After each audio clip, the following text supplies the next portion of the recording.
गौरी गणपते नमः। गौरी गजानन श्री गणेशाय नमो नमः। जय मां सरस्वती देवी कंठे विराजो तुम सदा जय जय करो। जय जय श्री गणेशाय नमो नमः। जय श्री गणेशाय नमो नमः। जय गणेश गिरिजा सुमन मंगल मूल सुजान कात विद्यादास तुम देव अभय वरदान। जय श्री गणेशाय गौरी गणपते गौरी गणेशाय नमो नमः। वक्रतुंड महाकाय सूर्यकोटि संप्रभा निपविघ्नमय देव शुभकार्येषु सर्वदा। जय जय श्री गणेशाय नमो नमः। जय जय गौरी गणपते गौरी गजाननो नमः। कंठे यस्य विराजते हि गर्णम गंगा जलमस्तके वामे अंगगिरिराज राजतनेजा भवानी पतिं नंदी सकंद गणराज सहित श्री विश्वनाथ प्रभु काशी मंदिर स्थितो खिली गुरुदित सदा मंगलम कपूर गौरम सर्वम तारम संसार सारम भुजगेन्द्रहारम सदा वसंता निधारम इंदे भवम भवानी सहितम नमामि।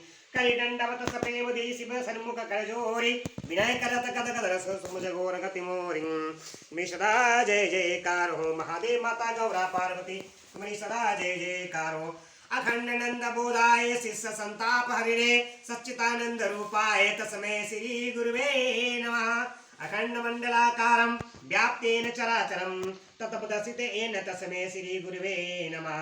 अज्ञानतिमिरादस ज्ञानचषकालाय चष्मितमेन तस्मै श्री गुरुवे नमः। गुरुर्ब्रह्मा गुरुर्विष्णु गुरुर्देवो महेश्वरा गुरुर्साक्षात् परब्रह्म तस्मै श्री गुरुवे नमो नमः। श्री गुरु चरण सरोज रज निज मन मुकुर सुधारि वरनहु रघुमल विमल जसु जो दायक पलुचारि। बुद्धिहीन तनु जानिके सुब्रह्म पवन कुमारे बल बुद्धि विद्या दे मोहि हरहु कलेश विकार संकट मोचन माहि तू सदा जय जयकार। ओम नमः शिवाय जय नमः शिवाय जय महादेव शिव नमः शिवाय।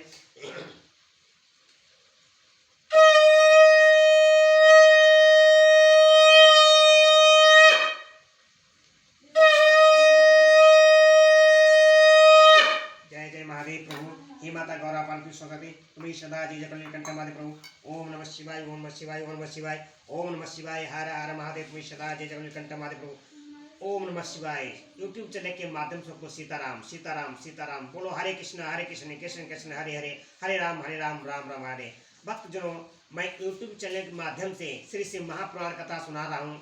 कथा चल रही है सत्यरुद्ध संहिता थे। जो कल कथा मैंने सुनाई थी काला भैरव का महत्व विष्णुनारायण की तपस्या और शिवजी का प्रसन्न होकर उनकी पत्नी सुषमती के गर्भ से उनके पुत्र में प्रकट होने का उन्हें वरदान देना। जो कल कथा मैंने सुनाई थी भक्तजनों जो आज मैं कथा सुनाने जा रहा हूँ श्री शिव महापुराण कथा से। और कथा चल रही है सत्यरुद्ध संहिता से। जो आज कथा मैं भक्तजनों आप लोग सुनाने जा रहा हूँ शिवजी का सुषमती के गर्भ से प्रकट ब्रह्मा द्वारा बालक का संस्कार करके ग्रहपति नाम रखा जाना।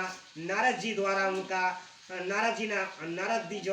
उसका भविष्य कथन पिता की आज्ञा से ग्रहपति का काशी में जाकर तप करना। इंद्र का वर देने के लिए प्रकट होना। ग्रहपति का उन्हें ठुकराना। शिवजी का प्रकट होकर उन्हें वरदान देकर दिग्पाल पद प्रदान करना तथा अग्रेसर लिंग और अग्र का महत्व। जो इस कथा को सुनेगा आगे शेयर करेगा लाइक करेगा कमेंट करेगा भगवान माता गौरा पार्वती भोलेनाथ भक्तों आप सब पर कृपा बनाए रखेंगे और घर में सुख शांति समृद्धि मिलेगी। बोलो जय हर हर महादेव तुम्हें सदा जय जयकार हो। नंदेश्वर जी कहते हैं मुने घर आकर उस ब्राह्मण ने बड़े हर्ष के साथ अपनी पत्नी से वह सारा वृत्तांत कह सुनाया। उसे सुनकर विप्र पत्नी सुषमती को महान आनंद प्राप्त हुआ। वह अत्यंत प्रेम पूर्वक अपने भाग्य की सराहना करने लगी। तदंतर समय आने पर ब्राह्मण द्वारा विधि पूर्वक गर्भाधान कर्म संपन्न किए जाने पर वह नारी गर्भवती हुई। फिर उन विद्वान मुनि ने गर्भ के स्पंदन करने से पूर्व ही पुष्प की वृद्धि के लिए ग्रह सूत्र में वर्णित विधि के अनुसार संयमिक रूप से पुष्पन संस्कार किया। तत्पश्चात 8वां महीना आने पर कृपालु विश्रानर ने सुखपूर्वक प्रसव प्रसव होने के अभिपार्य से गर्भ के रूप की समृद्धि कराने वाला सीमांत संस्कार संपन्न कराया। तदुपरांत ताराओं के अनुकूल होने पर जब बृहस्पति केंद्रवर्ती हुए और शुभ ग्रहों का योग आया, तब शुभ लग्न में भगवान शंकर, जिनके मुख की कांति पूर्णिमा के चंद्रमा के समान है तथा जो अरिष्ट रूपी दीपक को बुझाने वाले समस्त अरिष्टों के विनाशक और भुआ स्वाहा तीनों लोकों के निवासियों को सब तरह से सुख देने वाले हैं, उस सुषमती के गर्भ से पुत्र रूप में प्रकट हुए।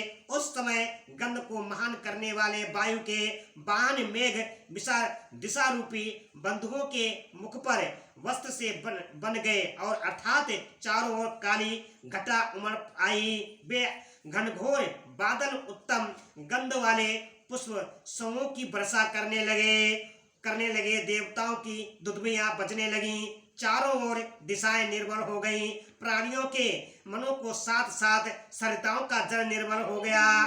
प्राणियों की वाणी सर्वथा कल्याणी और प्रिय भाषणी हो उठी। संपूर्ण प्रसिद्ध ऋषि मुनि तथा देवता यक्ष किन्नर विद्याधर आदि मंगल द्रव्य लेकर पधारे। स्वयं ब्रह्मा जी ने नम्रता पूर्वक उसका जात कर्म संस्कार किया और उस बालक के रूप तथा वेद का विचार करके वह निश्चय किया कि इसका नाम ग्रहपति होना चाहिए। फिर 11वें दिन उन्होंने नामकरण की विधि के अनुसार वेद मंत्रों का उच्चारण करते हुए उसका ग्रहपति ऐसा नामकरण किया। तत्पश्चात सबके पितामह ब्रह्मा चारों वेदों में कथित आशीर्वादात्मक मंत्रों द्वारा उसका अभिवंदन करके हंस पर आरूढ़ हो अपने लोक को चले गए। तदुपरांत शंकर भी अलौकिक गति का आश्रय ले उस बालक की उचित रक्षा विधान करके अपने वाहन पर चढ़कर अपने धाम को पधार गए। इसी प्रकार श्री हरि ने भी अपने लोक की राह ली। इसी प्रकार सभी देवता ऋषि मुनि आदि भी प्रशंसा करते हुए अपने अपने स्थान को पधार गए। तदंतर ब्राह्मण देवता ने यथा समय तथा संस्कार करते हुए बालक को विद्याधन कराया। तत्पश्चात 9वां वर्ष आने पर माता पिता की सेवा में तत्पर रहने वाले विश्रा नर नंदन ग्रहपति को देखने के लिए वहां नारद जी पधारे। बालक ने माता पिता सहित नारद जी को प्रणाम किया। फिर नारद जी ने बालक की हस्तरेखा, जिना, तालु आदि देखकर कहा कि मुनि विश्वानर, मैं तुम्हारे पुत्र के लक्षणों का वर्णन करता हूँ,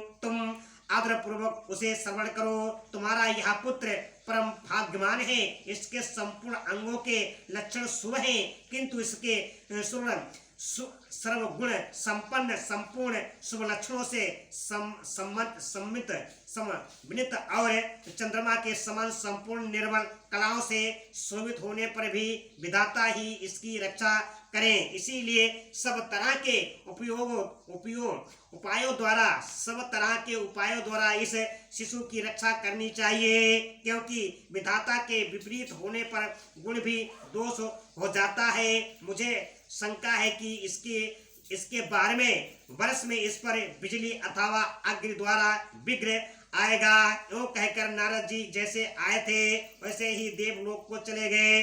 शरद कुमार जी नारद जी का कथन सुनकर पत्नी सहित विश्वानर ने समझ लिया कि ये तो बड़ा भयंकर वज्रपात हुआ।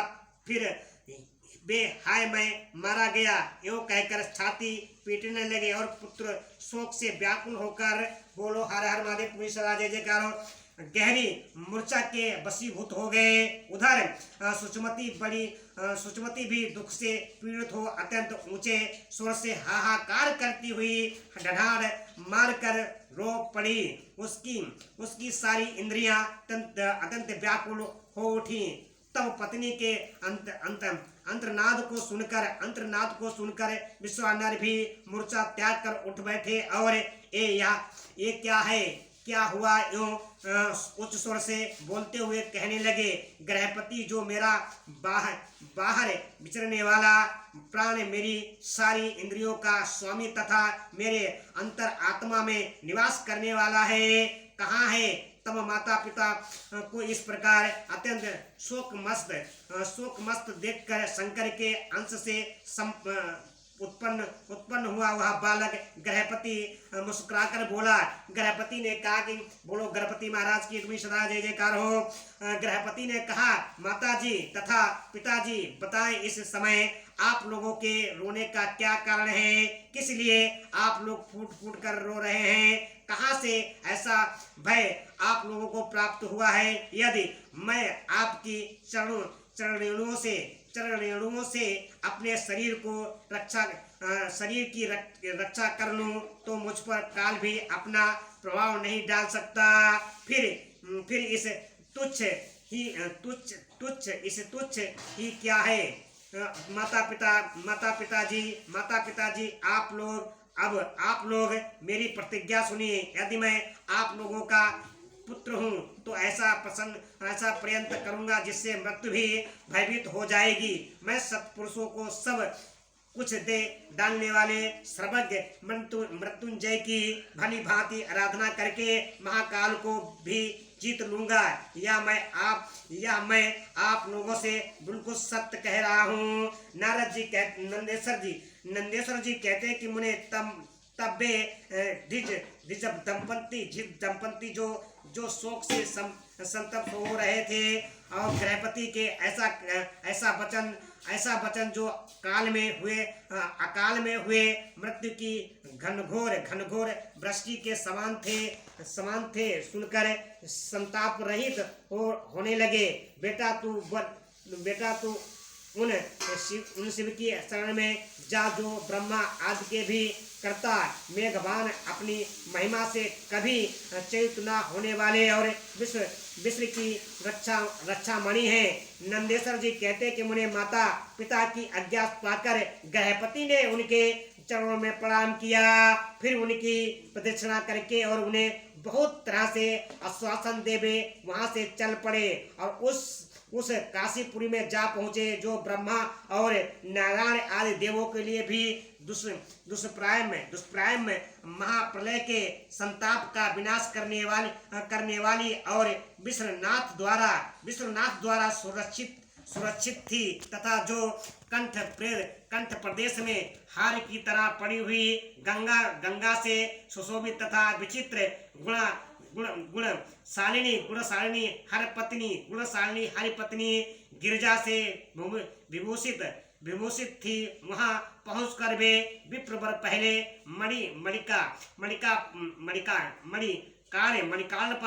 मणिकाल पर गए। वहां उन्होंने विधि पूर्वक स्नान करके भगवान विश्वनाथ का दर्शन किया। फिर बुद्धिमान गृहपति ने परमानंद मग्न हो त्रिलोकी के प्राणियों की प्राण रक्षा करने वाले शिव को प्रणाम किया। उस समय उनकी अंजलि बंधी थी और सिर झुका हुआ था। वे बराबर उस शिवलिंग की ओर देखकर हृदय में हर्षित हो रहे थे और यह सोच रहे थे कि यह लिंग निस्संदेह स्पष्ट रूप से आनंद कंद ही है। वे कहने लगे, आओ आज मुझे तो सर्वव्यापी श्रीमान विश्वनाथ का दर्शन प्राप्त हुआ, इसीलिए इस चराचर त्रिलोकी में मुझसे बढ़कर धन्यवाद का पात्र दूसरा कोई नहीं है। जान पड़ता है कि मेरा भाग्योदय होने से ही उन दिनों में महर्षि नारद ने आकर वैसी बात कही थी जिसके कारण आज मैं कृत हो रहा हूँ। नंदेश्वर जी कहते हैं कि मुझे इसी प्रकार अमृतमय रूपी रसों द्वारा प्रण करके गृहपति ने शुभ दिन में सर्वहितकारी शिवलिंग की स्थापना की और पवित्र गंगा जल से भरे हुए 108 कलशों द्वारा शिवजी को स्नान कराकर ऐसे घोर नियमों का स्वीकार किया। जो भी अकृत आत्मा पुरुषों के लिए दुष्कर थे। और नारद जी इसी प्रकार एकमात्र शिव में मन लगाकर तपस्या करते हुए उस महात्मा गृहपति की आयु का 1 वर्ष व्यतीत हो गया। तब जन्म से 12वां वर्ष आने पर नारद जी के कहे हुए उस वचन को सत्य सा करते हुए ब्रजधारी इंद्र उनके निकट पधारे और बोले, विप्रवर, मैं इंद्र हूँ और तुम्हारे शुभ व्रत से प्रसन्न होकर आया हूँ। तुम तो वर मांगो, मैं तुम्हारी मनोबच्छा पूर्ण करूँगा। तब गृहपति ने कहा, मघवन, मैं जानता हूँ आप ब्रजधारी इंद्र हैं, परंतु ब्रज शास्त्रों में आपसे वर याचना करना नहीं चाहता मैं। मेरे वरदायक तो शंकर जी होंगे। इंद्र बोले, विप्सिशो, शंकर मुझसे भिन्न थोड़े ही नहीं है, थोड़े ही हैं। अरे मैं देवराज हूँ, अतः तुम अपनी मूर्खता का परित्याग करके वर मांग लो, देर मत करो। गृहपति ने कहा, पाक शासन आप अहल्या का सत्यत्व नष्ट करने वाले दुराचारी प्रबल शत्रु ही हैं। ना आप जाएं, क्योंकि मैं पशुपति के अतिरिक्त किसी अन्य देव के सामने स्पष्ट रूप से प्रार्थना करना नहीं चाहता। नंदेश्वर जी कहते कि मुझे गृहपति के उस वचन को सुनकर इंद्र के नेत्र क्रोध से लाल हो गए। वे अपने भयंकर ब्रज को उठाकर उस बालक को डराने धमकाने लगे। तब बिजली की ज्वालाओं से व्याप्त उस ब्रज को देखकर बालक गृहपति को नारद जी के वाक्य स्मरण हो आए। फिर तो वह भय से व्याकुल होकर मूर्छित हो गया। तदंतर अज्ञान अंधकार को दूर कर भगाने वाले गौरीपति शंभु वहां प्रकट हो गए और अपने हस्त स्पर्श से उसे जीवन दान देते हुए से बोले, वत्स उठ, तेरा कल्याण हो।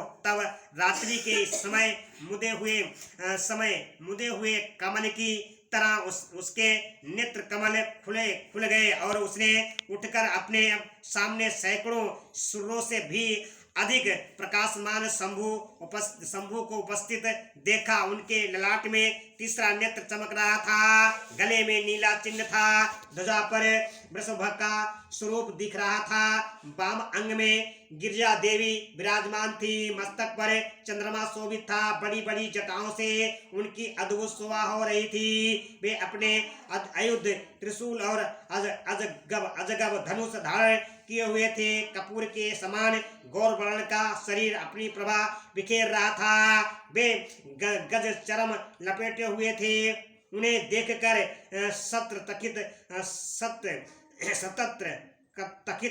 कथित लक्षणों तथा गुरु वचनों से जब गृहपति ने समझ लिया कि ये महादेव ही हैं, तब हर्ष के मारे उनके नेत्रों में आंसू छलक आए, गला रुंध गया और शरीर रोमांचित हो उठा। वे क्षण भर तक अपने आप को भूलकर चित्रकूट एवं त्रिपत्रक पर्वत की भांति निश्चल खड़े रह गए। जब वे स्तुवन करके नमस्कार करके अथवा कुछ भी कहने में समर्थ न हो सके, तब शिवजी मुस्कुराकर बोले, ईश्वर ने कहा कि गृहपते, जान पड़ता है तुम ब्रजधारी इंद्र से डर गए हो। बात सब तुम भयभीत मत हो, क्योंकि मेरे भक्त पर इंद्र और ब्रज की कौन कहे, यमराज भी अपना प्रभाव नहीं डाल सकते। यह तो मैंने तुम्हारी परीक्षा ली है और मैंने ही तुम्हें इंद्र रूप धारण करके डराया है। भद्र, अब मैं तुम्हें वर देता हूँ। आज से तुम अग्रप्रद के भागी होगे। तुम समस्त देवताओं के लिए वरदाता बनोगे। अग्रे तुम समस्त प्राणियों के अंदर जथा अग्र रूप से विचरण करोगे। तुम्हें दिक्पाल रूप से हेमराज, धर्मराज और इंद्र के मध्यम में राज की प्राप्ति होगी। तुम्हारे द्वारा स्थापित स्थापित या शिवलिंग तुम्हारे नाम पर अग्रेसर नाम से प्रसिद्ध होगा। यह सब प्रकार के तेजों की वृद्धि कराने वाला होगा। जो लोग इस अग्रेसर लिंग की अग्रेसर लिंग की भक्त होंगे उन्हें बिजली और अग्नि का भय नहीं रह जाएगा। अग्निमाध्य नामक रोग नहीं होगा और ना कभी उनकी अकाल मृत्यु हुई होगी। काशीपुरी में स्थित संपूर्ण समधियों के प्रदाता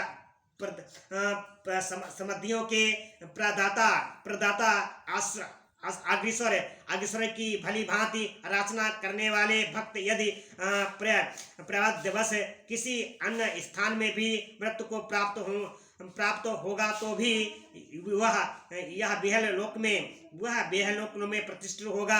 नारद नंदेश्वर जी कहते हैं कि मुने यो कहकर शिवजी ने गृहपति के बंधुओं को बुलाकर उनके माता पिता के सामने उस अग्नि का दिग्पति पद पर अभिषेक कर दिया और स्वयं उसी लिंग में समा गए। तात इसी प्रकार मैंने तुमसे परमात्मा शंकर के गृहपति नामक अग्नि अवतार का जो दुष्टों को पीड़ित करने वाला वर्णन कर दिया। जो सुदृढ़ पराक्रमी जितेंद्रिय पुरुष अथवा स्वत संपन्न स्त्रियां अग्नि प्रवेश कर जाती हैं वे सबके सब अग्नि सरीके से तेजस्वी होते हैं। इसी प्रकार जो ब्राह्मण अग्निहोत्र परायण ब्रह्मचारी तथा और पंचाग्नि का सेवन करने वाले हैं वे अग्नि के समान वर्चस्वी होकर अग्निलोक में विचरते हैं। जो भी शीतल काल में शीत निवारण के निमित्त बोझ लकड़ियां दान करता है अथवा जो भी अग्नि की इष्ट करता है वह अग्नि के सन्निकट निवास करता है। जो भी श्रद्धा पूर्वक इसकी अनाथ मृतक का अग्नि संस्कार करा देता है अथवा स्वयं शक्ति न होने पर वो दूसरों को प्रेरित करता है वह अग्निलोक में प्रशंसित होता है। द्विज जातियों के लिए परम कल्याणकारक एक अग्नि ही है।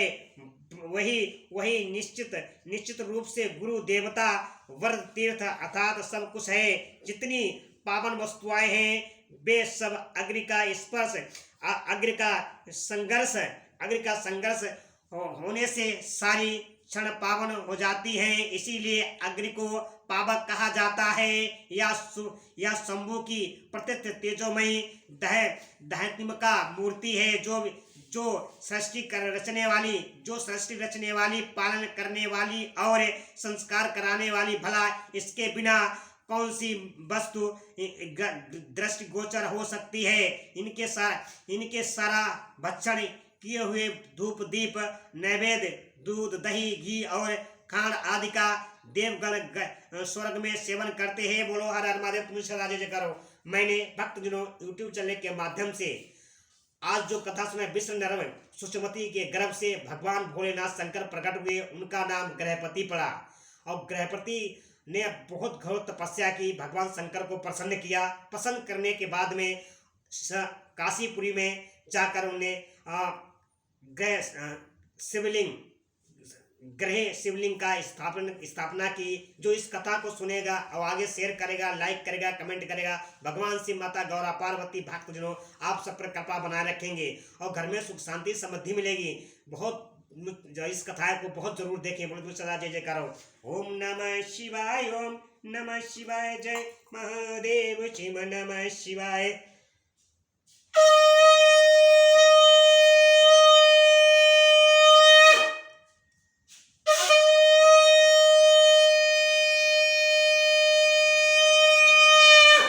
जय जय हर हर महादेव।